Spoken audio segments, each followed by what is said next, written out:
Oh, am I stuffed? Or at least I will be when you see this video. You see, today is Black Friday, a great time to think about those Christmas wish lists. What's on yours? Whatever it is, I hope you left room for toys. Toys like we found under the tree 40 years ago. Like so much from our generation, many of the favorite franchises made famous in the 80s are still being produced today in so many ways. Kids of 2024 will never know the wonder or the imagination of those plastic playthings from 1984. I'm Victor, and straight out of the Gen Experience, the things we got for Christmas in 1984.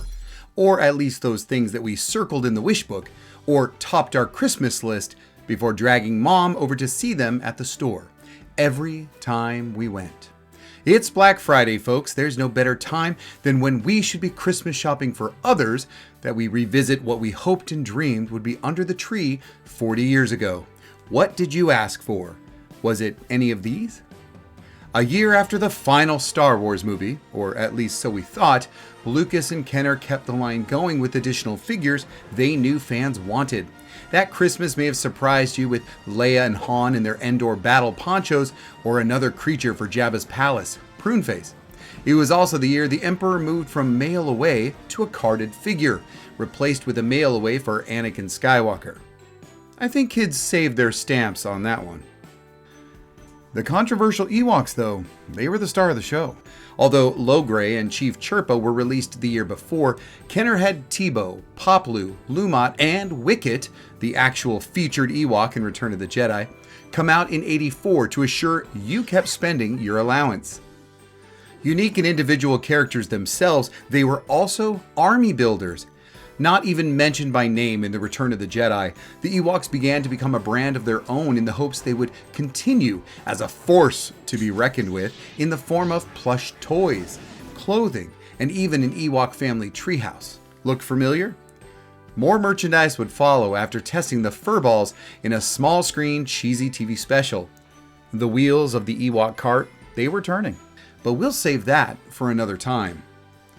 Barbie was in her heyday, and it was her silver anniversary. This teenage fashion model could easily pull off 25. Robbing the cradle, Barbie escorted her younger boyfriend Ken in this year's signature new looks, Crystal, Barbie, and Ken. But more importantly, Barbie was gifted a silver Corvette to cruise Malibu. Also debuting was a Barbie that would have gone forever unnoticed if it hadn't been for its resurgence in the 2010 sequel movie Toy Story 3. Great Shape Barbie premiered and was forgettable until that design was used as Barbie's look in the hit film. Anyone out there asking for Babs in 1984? Did you get the one you wanted? Alright, I know a lot of you have been waiting for this, so here they are. G.I. Joe debuted an awesome new lineup of characters we begged to get for Christmas. We wanted them so bad, it physically began to hurt. Mom had to get us Duke, Roadblock, Storm Shadow, Firefly, or we'd go cuckoo bananas. We had to have the Dreadnoks to work for Zartan, now with his new Chamberlain Swamp Skier. And who could resist the all-black clad dominatrix-type femme fatale, the Baroness? Well, it's the best they could do at the time. If you were thinking big time, then you set your sights on the Water Moccasin or Rattler vehicles. Joes were hot and continued to rise in the ranks with popularity, remaining steady for some years to come. I bet you had all of these on your list. Still years from cancellation, He-Man debuted in some new threads, or armor to be more accurate. Of course, Skeletor was given the same battle armor treatment, one of their most popular variants. Using some easy mechanical tech once used for Hot Wheels to show a car banged up, I've got the MOTU Origins versions and still get mesmerized how simple the trick is to show melee damage on the chest plate. But there were more in their ranks to wish for. Which did you want more? The funny named Buzz-Off? The unfortunately named but awesome Fisto, or maybe Whiplash, and then there's my favorite, Webstore, who easily climbed his web. Then again, if your parents had the money, you could finally have the playset of the Evil Warriors. 1984 debuted the original Snake Mountain for a whopping, wait for it, a staggering $39.99. These prices also make me nostalgic. But you better be specific. One wrong move on your wish list and what you thought was Snake Mountain under the tree might turn out to be the Ice Castle from Black Star, also new this year, which is odd as the cartoon had stopped production 2 years earlier. Lending his likeness to a variety of items in 1984, Michael Jackson was ready to explode on the merchandising scene ever since the success of Thriller.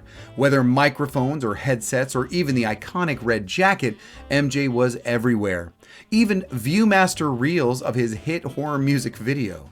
His red jacket was a hot ticket if you could get your hands on it. Paired with parachute pants, you were the shit. And if Michael wasn't in your wheelhouse, you could always represent with Menudo. Maybe he wanted to be like Michael Jackson that is, because Mr. T was on clothes and sleeping bags and even had his own 12-inch action figure that said 4 phrases. His popularity earned him a cartoon series and a cereal, so he may have topped somebody's wish list in '84. The box may have said Mr. T, but it was themed to B.A. Baracus, his character on the A-Team. Well, at least the phrases were. Serendipity or a part of a strategic plan? 1984 was also the year of the 6-inch Galoob action figures of the hit TV show's characters. They had already released 3 3/4-inch versions in '83, but these were taller, with relative likenesses, and some serious birthing hips. Rounding out the toy line was what the packaging called bad guys. The villains for the line were typical and generic with names like Viper, Cobra, and Rattler. Did you have any of these? Was anyone asking for any of these? Just curious. Perhaps you were early to the party and collecting Tonka's new GoBots. If so, you were ahead of the curve when it came to the transforming robot craze. This was a big development and only going to get bigger. For now, the GoBots were mind-blowing and the first to really mass market the transformation play pattern that would become ever so popular. As simple as they were, Leader 1 and Psykill were unique and never seen before. But this year, you could ask for the GoBot Command Center, a place they could command. Makes sense. A ship, a walker whose legs didn't move, and also a carrying case to transport your figures. But a bucket with your toys thrown in it would have done just as well, since this second-rate playset was not designed to store the robots for travel. But I've got one anyway. However, if you were up on current events, by this late in 1984, you would have rushed to change your Christmas wish list before any gifts were bought, erasing all traces of Crasher or Scooter just in time to write in the likes of Soundwave and some truck called Prime something or other, who just might wipe the GoBots off the map. G1 makes their debut. Although that nomenclature would not be coined for years, the arrival of the Autobots and Decepticons on TV in September of '84 proved they were here for the long haul. Overtaking anything and everything that Christmas, the original Transformers enjoyed life in the fast lane and the open sky for years to come. Folks, these robots are hot. Get them by Thanksgiving weekend so you can give them at Christmas. Transformers from Hasbro. Megatron, Starscream, Bumblebee, and everyone's favorite daddy, Optimus Prime, would capture the imagination of the world and ride their momentum by being one of the few favorite franchises from the 80s that have never been off the toy shelf since the first year. They were special, especially Megatron's initial design. Nothing could match their spark, but to be fair, they just kept reinventing it. Like Madonna, Transformers continue to evolve. They just look a little better doing it. This year was nothing like '83. After the riots of the prior year, Coleco made sure this Christmas demand was covered. There were plenty more Cabbage Patch Kids and they were plenty popular. Preemies were added in 1984. Marketing adoption for premature baby dolls to prepubescent kids. Classic 80s. They broke the mold after us, am I right? But that brand also offered to find adoptive homes for the Koosas that same year. These special friends to the Cabbage Patch Kids might have been sold as cats, dogs, or lions, but the variations of each looked more like Dr. Moreau had run wild through Babyland General. Difficult to determine what exactly it is you had. For all you knew, it could be an experiment. Now, I may not have been the target audience, but Koosas turned me off, while I tuned in for the Care Bear cousins. Now again, I wasn't the target audience, but you may have loved collecting the adorable bears who wore their heart on their sleeves. I mean, their bellies. And their butts. I have nothing against teddy bears for sure, but that Christmas you might surprisingly receive one of the Care Bear cousins. Braveheart Lion or Brightheart Raccoon. Now these piqued my interest, especially Loyal Heart Dog and the rare Noble Heart Horse. But alas, I had way too many Star Wars, Masters of the Universe, and Transformers to collect to think twice about getting any of these. Everyone had a favorite Care Bear though. Funshine Bear or Grumpy? What was yours? Care Bears continue to expand their product line. They were one of a number of properties that began life as greeting cards. Strawberry Shortcake was another stationary creation that jumped off the cards and into your arms with a growing array of characters and accessories. And they stunk. No, not like Stinkor, but each doll smelled like their coinciding sweet treat nom de plume, like Huckleberry Pie or Apple Dumpling. But for 1984, you wanted Plum Pudding or Peach Blush. Anyone else getting hungry? Arriving out of the cosmos like Ziggy Stardust with her color kids, Rainbow Brite lit up children's faces and the world. Replacing dreary skies for bright sunny days, she too jumped off Hallmark cards and onto toy shelves when Mattel debuted this still existing brand to the world in '84. Perhaps you dreamt of getting Rainbow Brite, but instead got Canary Yellow or Patio Green.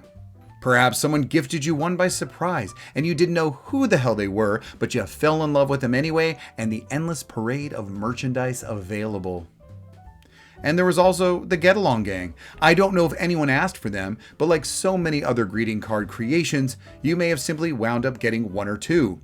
The gang had their moment, albeit brief, and maybe in 1984 you got the new action figure, clubhouse, or a plush character of Good News Moose, Wolma, or Zipper. And if you still got them, they might be worth a pretty penny.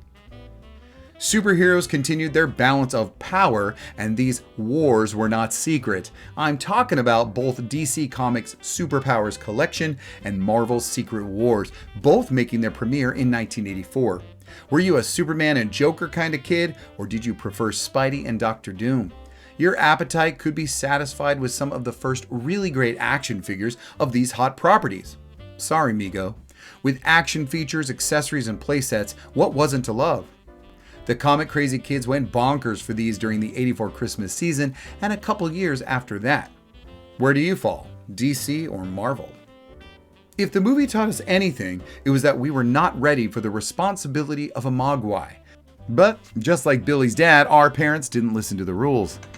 Gremlins was a holiday hit in '84 and definitely a Christmas movie with its seemingly lighthearted feel juxtaposed with subtle horror of these little beasties attacking anything and anyone they could get their hands on. Perfect for us tough-as-nails kids in the Gen experience. I love this movie, and that year we could have had our choice of pajamas, sheets, sleeping bags, plush gizmos, or a toy of Stripe. There were so many sleeping bags, catalogs were filled with them. But slumber parties and sleepovers with a good friend were the norm and expected. Sadly, today most kids miss that rite of passage. There was a gaggle of Gremlin merchandise to choose from, and you probably didn't care which you got. But if any Gremlins were under your tree, you better watch out. I remember so many options, and I was insisting on all of them, or as many as I could get my hands on, and I was grateful. We were the collect them all generation after all. There were brand new electric slot cars, RCs, and headphones available for older kids. Even the make it and bake it oven for those too old for the easy bake. For the younger set, a variety of baby dolls and appliances to play house with were also on standby. Moms loved the '84 fashions, every neck to wrist covering stitch of fabric for a new conservative businesswoman. Or all the home gym equipment you could imagine that Dad could use too, before hitting the showers and using his distinctive era wraparound all fathers had. After a workout, why not tap your own keg before shooting some darts, or even a variety of guns? Did you know anyone who was gaga over the royal wedding? Well, there was plenty of merchandise to indulge in for that. So much to add to anyone's Christmas list when you're thumbing through a 500-page catalog. That tactile and satisfying experience, extinct today. What was on your list? Any of these hit the spot? Were you spoiled with dozens of presents or happy with that one item you were anxious to see under the tree? Toys today all seem to fall under the category of technology. Worse, they have the staying power of a bee after it stings you. Nothing is built to last or has the longevity, but not during the Gen experience. Thank you so much for joining me on these top toys and Christmas wishlist items from 40 years ago. What was your Christmas like in 1984? Let me know and then watch other great shows on the channel. And please consider giving me a gift of a like or subscribe. Please stop by again soon. Until next time. Are they all gone? Is everybody gone? Huh? Good. Oh my gosh, my cheeks are killing me. I can't keep smiling like this anymore. I am exhausted. I think I need a break. A little break? Okay.